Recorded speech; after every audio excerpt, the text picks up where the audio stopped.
बहुत strong support उनका था एंड ऑल द कंटेस्टेंट जब हम रश्मि, सबसे पहले तो जानना चाहेंगे डर के ब्लॉकबस्टर में कितना डर लगा? फ्लाइट नहीं चढ़ी जा रही थी, इतना डर लग रहा था मुझे बिगिनिंग में, बट 2-3 स्टंट करने के बाद आपको कॉन्फिडेंस आ जाता है एंड पता चल जाता है, क्योंकि वहाँ पर 200-250 लोगों की टीम है जो आपको प्रोटेक्ट करते हैं, आपको बचाते हैं, आपकी सेफ्टी पहले, बाद में स्टंट का ध्यान दिया जाता है। और जब हम परफॉर्म करते हैं हमारे लिए हमारा स्टंट पहले, बाद में सेफ्टी होती है। तो बहुत मज़ा आया इस शो में, बहुत बहुत मज़ा आया एंड लाइफ टाइम का एक्सपीरियंस है। आप शायद मतलब मैं हमेशा कहती हूँ, मैं अपनी मॉम से कहती हूँ, मेरी मम्मी बड़ा मजाक उड़ाती थी, तू क्या कर लेगी, एकदम डांस वांस कर, तू उसी में सुंदर क्यूट सी लगती है, गुड़िया जैसी वही बराबर है तेरी, ये कहाँ जानवरों से भिड़ेगी तू। तो मैंने बोला मम्मी ट्राई करने दो and I just did it, और मुझे खुद को विश्वास नहीं हुआ कि मैं एक्चुअली कर सकती हूँ। इंसान चाहे तो सब कुछ कर सकता है। तो जाने से पहले वाले शो में काफ़ी सारे स्टंट हुए थे, तो इसके लिए कुछ प्रिपरेशन की थी आपने कि हाँ ऐसे कुछ स्टंट करने पड़ेंगे मुझे इसके लिए? मेरे प्रिपरेशन से कुछ नहीं फ़र्क पड़ता, बिकॉज वहाँ पर जो सारे स्टंट डिज़ाइन हुए थे इस बार वो सारे नए थे, कुछ मिला जुला नहीं था, और अगर मिला जुला होता भी तो शायद मुझे कोई फ़ायदा नहीं होता।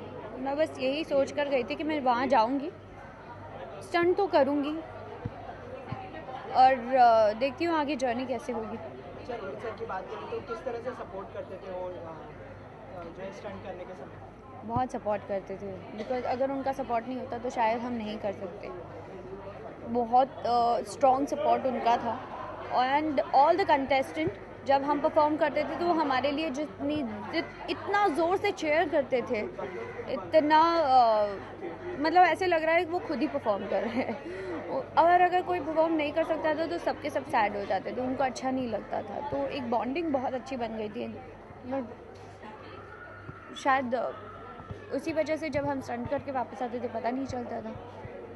अच्छा, कंटेस्टेंट के बीच में भी काफ़ी अच्छी बॉन्डिंग हो गई थी, तो आप अपना कंपटीशन किसे मानते हैं इसमें?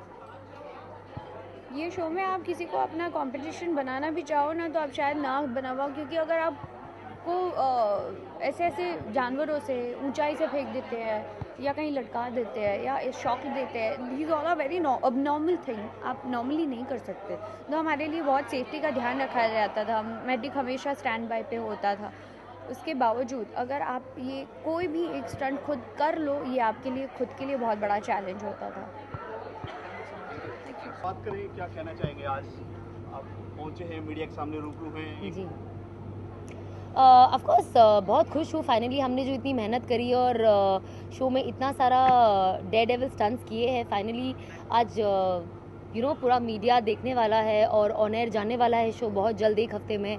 तो एक्साइटमेंट तो रहती है, क्योंकि ये कोई नॉर्मल शो नहीं है जहाँ पे अपने नाच गाना कर लिया हो गया। ये हमने ऐसी सारी चीज़ें की है जो बेसिकली प्रोफेशनल्स करते हैं, और हमने सिर्फ एक बार सुना कि कैसे स्टंट करते हैं और कूद गए स्टंट करने। तो आई थिंक ये बहुत डेंजरस चीज़ें हैं जो हम सब ने किया है मिलके। तो मैं बहुत खुश हूँ कि फाइनली वो डे आ गया है जब सब अब उसे देख पाएंगे। सना, अगर स्टंट की बात करो तो किसी को हवाओं से डर लगता है, किसी को ऊंचाइयों से, किसी को पानी से, किसी को आग से। आप किससे डरती हैं? मुझे सबसे डर लगता है, यही एक प्रॉब्लम है। मुझे नहीं लगता ऐसा कोई भी स्टंट था जो मैंने बिना डरे या लोगों को परेशान करे बिना किया होगा।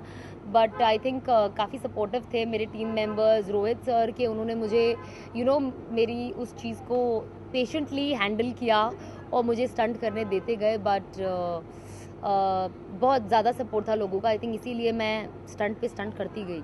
रियल लाइफ में सना कितनी डरपोक है या फिर डेयरिंग करती है? नहीं, रियल लाइफ में मैं बहुत डरपोक हूँ। मैं ऐसे कोई पंगे नहीं लेती हूँ, मैं बहुत डरपोक किस्म की बनती हूँ, इसीलिए हमेशा फंस भी जाती हूँ।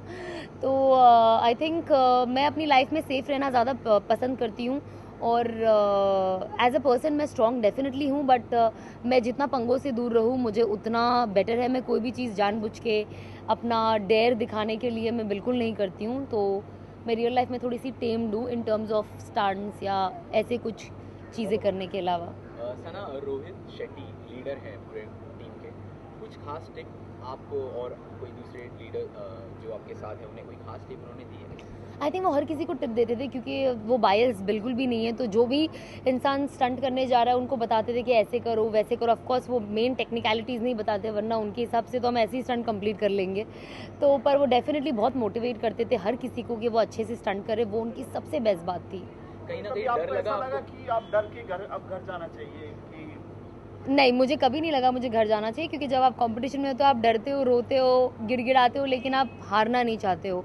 तो आई थिंक मेरा भी वही परसेप्शन था, मैं कितना भी डरूं, मैं कितना भी रहूं, पर घर में नहीं जाना चाहती। सबसे चैलेंजिंग कौन सा था आपके लिए स्टंट की अगर बात करें, सबसे चैलेंजिंग स्टंट की अगर बात करें? आई थिंक सारे स्टंट काफ़ी चैलेंजिंग थे। हर स्टंट चैलेंजिंग होता है, क्योंकि ये सारे स्टंट्स आप अदरवाइज करते नहीं हो, लेकिन लायन का स्टंट सबसे ज़्यादा चैलेंजिंग था मेरे लिए। एक स्टंट में लायन के साथ करना था। आई थिंक मैं लायन का नाम सुन के इतना डर गई, तो मुझसे स्टंट से पहले मेरे आंसू निकल आ गए थे और सब कंफ्यूज थे कि मैंने अभी तक लायन देखा भी नहीं और मैं रो रही हूँ। तो आई थिंक मेरे लिए सबसे चैलेंजिंग वही था। क्या आपने कभी शेट्टी साहब की आंखों में देखा कि जो कुछ हो रहा है, कभी लड़की या लड़के की तरफ थोड़ी सी रियायत नहीं, बिल्कुल भी नहीं। शेट्टी साहब की आंखों में कभी कभी देख के और डर लगता था कि चलो जल्दी से स्टंट पूरा करते हैं, वरना सोचेंगे कुछ आता नहीं है। तो हम सब कहीं ना कहीं रोहित सर को इम्प्रेस करने के लिए लगे हुए थे कि यार आज तो बोल दे I am proud of you.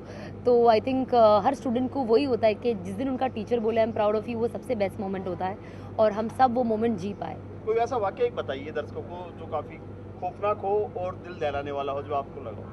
I think her stunt जहाँ पे बॉम्ब ब्लास्ट हो रहा है, ये सब हो रहा है, ये काफ़ी खौफनाक है, क्योंकि हम एज अ कंटेस्टेंट भी देख के इतना डर जाते थे, क्योंकि इतने ज़ोर से ब्लास्ट होता था।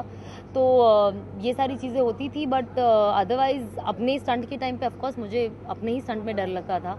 बाकी इंसान जो भी करे, एक्सप्रेशन देना बहुत ईजी होता है और ताली बजाना जब खुद की बारी आती है तो बैंड बज जाती है।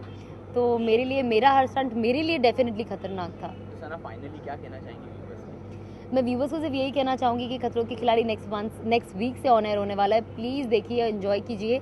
ये सीज़न हर सीज़न से बहुत अलग है, in terms of stunts, in terms of comedy, in terms of host का पर्सनैलिटी। तो आई थिंक आप रोहित सर का भी एक कॉमेडी साइड देखोगे इस टाइम, और बस थैंक यू। Thank you.